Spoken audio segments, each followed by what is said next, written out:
So what I did is I took the laser leveler deal I got from Harbor Freight. It's got a little thing that spins on it on the top with a laser.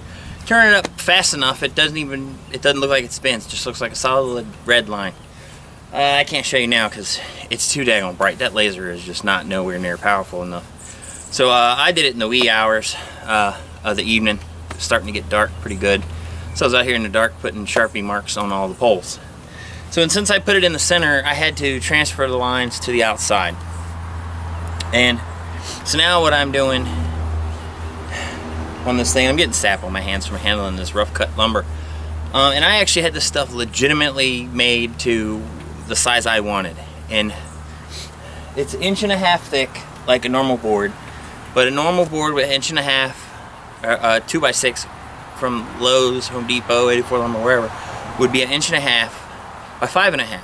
This stuff is actually 1.5 by 6 inches. Like, they cut it however I wanted it. I put in an order and I had it a couple of days later. So, and it's a pretty big order. So, I transferred the lines up and I want 2 feet on center banding all the way around this thing.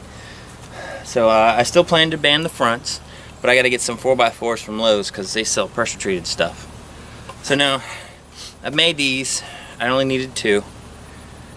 They're 18 inches from here, from the end here to here.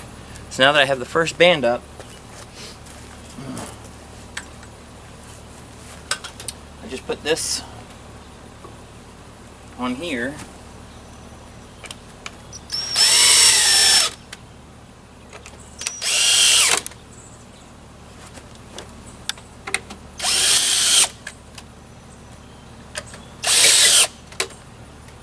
Then put the one in the center pole.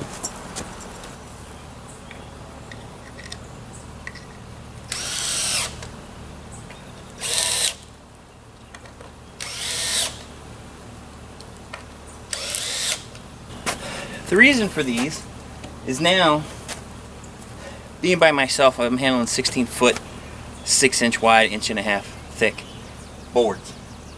So the one on the center won't have to move till I put the next band up, the next row. So I can just stick the board on there and line it up, hammer it up, and the higher I get, it's going to get easier to do that. I'll be able to just set it up there, and I'm not going to have a lot of issues doing this by myself.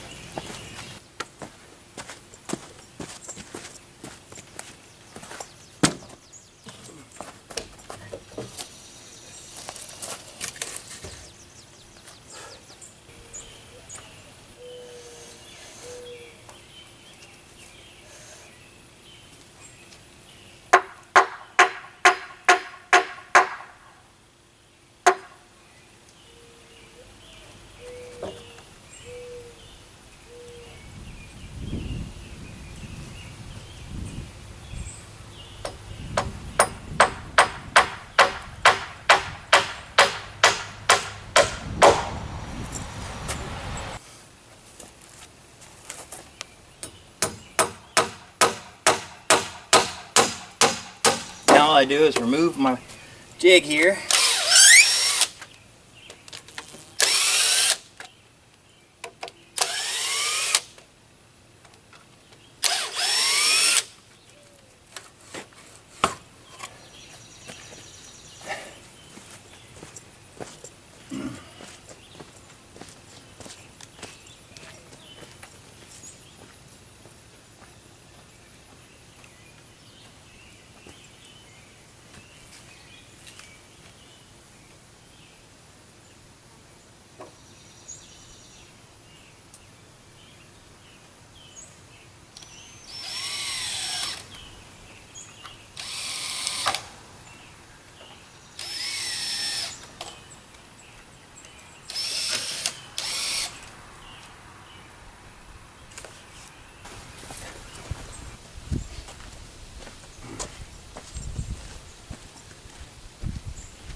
One of the benefits to working with rough cut wood is they actually come longer than like 16 feet. These are straight cut 90 degrees. They actually are. I've checked them. I check them as I'm grabbing. But like the 2x12s, the 12-inch ones, they have a little bit of an angle. So, but they're oversized by like 6 inches. Well, they vary between 4 and 6 inches. So I'll have to square them up.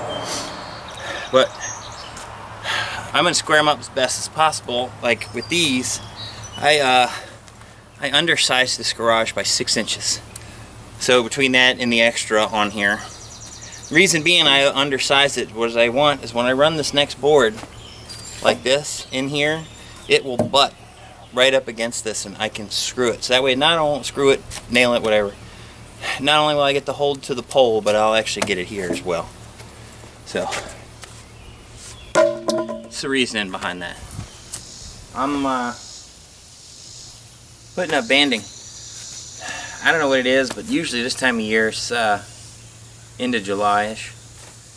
We don't usually get a lot of rain here in Maryland, but it has just been raining and raining, and every day, and some days lots of it. This pole and the pole directly behind me here, they actually pulled the stakes out. We got so much rain to pull the stakes out. Luckily the shed was there and caught them, so I was able to come home from work that night and get them standing back up, get them leveled back out. So we're all good to go again. I notched the other pole also.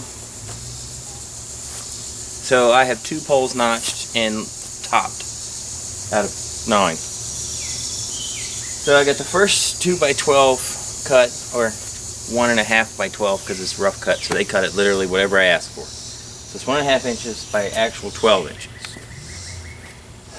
It goes on the outside, which is not getting, it's not notched. So the way I've figured this, the center going this way, all the 2x12s going north to south are double to make a beam. All of them going east to west are single because they don't carry any load. So not a floor load because all the roof beams go this way. So I'm gonna go ahead and get this first one in. The way I figured it all out, they're all gonna like interlock. So the outside beam on the south wall in the center is here. So the first 2x12 overlaps it here. There's going to be an 1.5 inch gap here, so that way it continues here, and it all like interweaves, just to give me a little extra more strength for, you know, because it's always good. So I'm gonna go ahead and get this first monster board. There's the board. There's the ladder. If I cock it and handle that thing.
There. Now, I know it don't look like much, but that 16 footer is probably 50, 60 pounds.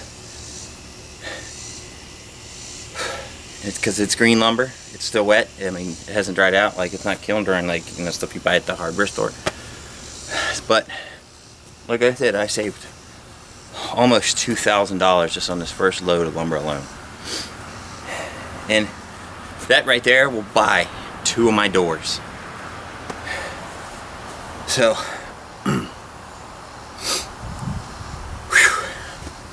next thing to do is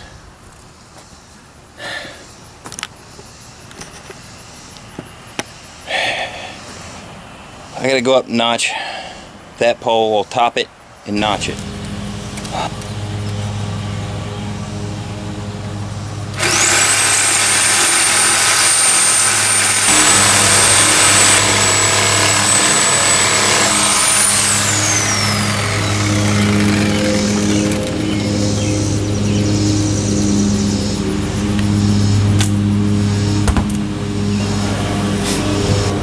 This is the east wall.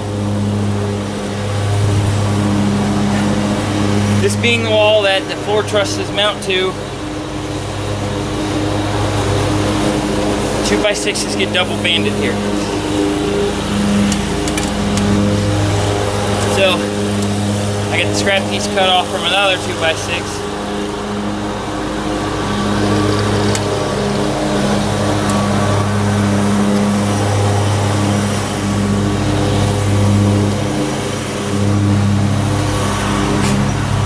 So, just gonna mark this.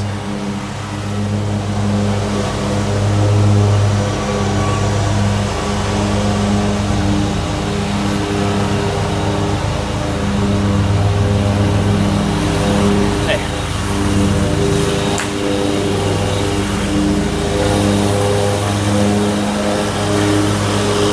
This pole is different, well, from all the rest.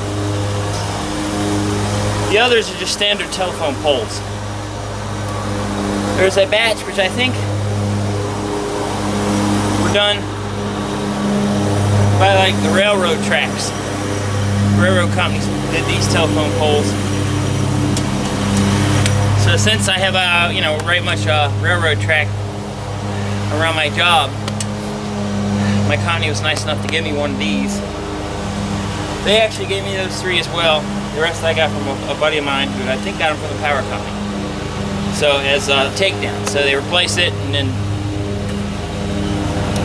But the 3 in the middle are all pressure treated. They're for like docks, pylons, and stuff like that, seawalls. So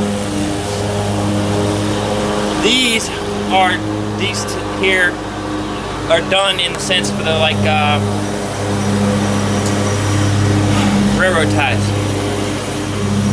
Railroad ties are soaked and pressure treated in a chemical called creosote. It's kind of like a tar. Once it gets on you, you need like paint thinner or mineral spirits to get it off. It stinks. So this is a rough part of this. I thought putting up the poles was going to be the worst, but it turns out standing on top ladders and topping them and notching them is going to be the worst.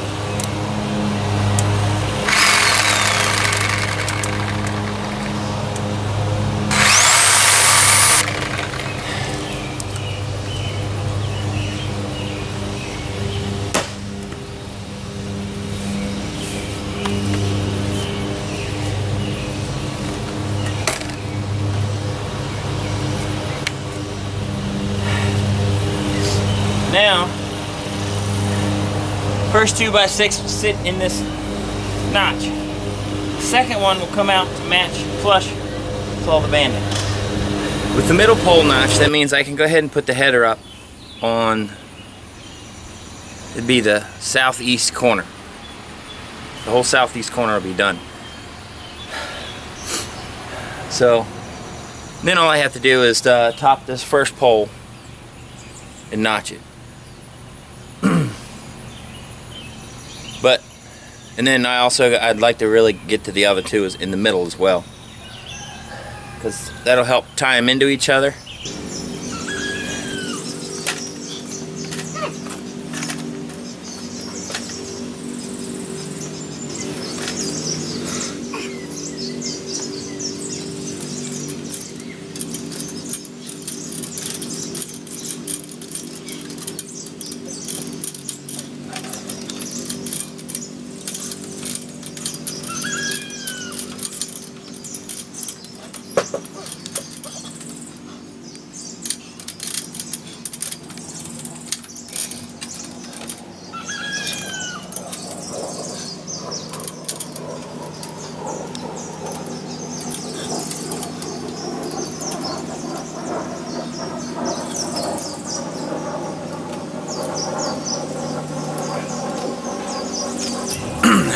That big board manhandled up there, I can go ahead and put some nails in it.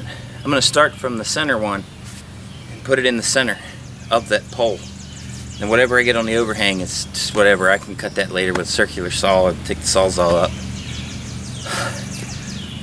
So I got overlaps already on the outside, that way I can nail them together on the outside and get a little more extra strength, because the boards do sway like this, but by the time I nail them, I still get some, but nowhere near as much.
That's the header up. I'm nailing it up with 3.5 inch nails. I'm gonna go put a row of nails in every 2 foot. Not a whole lot, just enough to really stabilize it for now.